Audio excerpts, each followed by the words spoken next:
Neonates admitted to the neonatal intensive care unit experience an average of 10 painful procedures per day as part of routine care. Pain management in neonates remains a challenge due to the neurotoxic risks of both untreated pain and the commonly used analgesics like opioids, particularly concerning for preterm neonates and those with hypoxic ischemic encephalopathy, who are already at higher risk for poor neurodevelopmental outcomes. Although effective pain control is essential, overuse of analgesia can lead to unintended consequences, including delayed feeding and impaired brain development. Unfortunately, guidelines for pain management in neonates are incomplete and outdated, leading to inconsistencies in clinical decision-making. One major issue is the lack of consensus on how to categorize neonatal procedures by pain severity, which contributes to inadequate pain prevention for many procedures.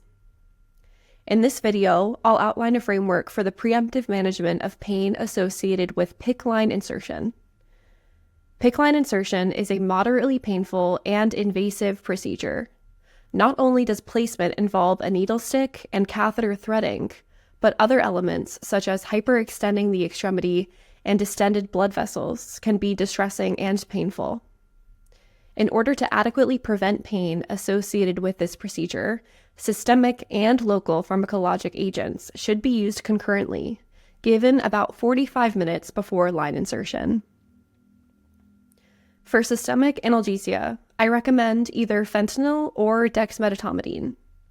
Fentanyl provides rapid, potent analgesia with a shorter duration of action and fewer cardiovascular side effects than morphine, making it a better option for brief, painful interventions like PICC-line insertion when an opioid is preferred. Fentanyl may be given at a dose of 0.5 to 3 micrograms per kilogram intravenously. Alternatively, dexmedetomidine at a dose of 0.2 to 2 micrograms per kilogram intravenously can be used. Unlike morphine and fentanyl, dexmedetomidine does not significantly affect respiratory drive or gastrointestinal motility. Dexmedetomidine is an alpha-2 adrenoreceptor agonist with analgesic, sedative, and neuroprotective properties, and should be strongly considered for this indication as an opioid alternative. Of note, we only have data for dexmedetomidine for procedural pain prevention in infants and children outside the ICU.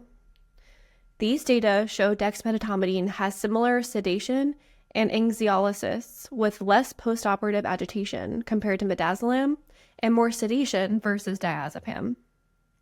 There's a lot of variability in dosing, especially by age and route, per limited literature.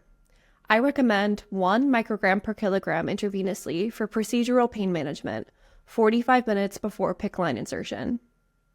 Importantly, dexmedetomidine can be administered buccally using the undiluted 100 microgram per ml intravenous formulation if the neonate does not have IV access. Topical EMLA cream may convey additional benefit when used adjunctively. EMLA cream is a topical anesthetic containing 2.5% lidocaine and 2.5% prilocaine and is only effective as an adjunct. Apply topically 45 minutes before the procedure for optimal effect. Historically, concerns have been raised about EMLA's potential to increase methemoglobin levels, particularly when used in large doses. However, studies have shown that doses up to 1 gram, which is 1/5 of a tube, are safe and do not significantly affect methemoglobin levels in term infants. Oral sucrose has no benefit and is not appropriate for this indication. Of note, non-pharmacologic techniques should be used in conjunction with pharmacologic therapy to improve comfort. One of the most effective strategies is swaddling, which decreases the initial pain response and helps preterm neonates recover more quickly from painful procedures. Other effective non-pharmacologic approaches include skin-to-skin contact or kangaroo care, non-nutritive sucking, human milk, and music therapy. While the optimal combination of non-pharmacologic interventions is still unknown, integrating these strategies into routine neonatal care reduces behavioral pain responses and enhances overall pain management.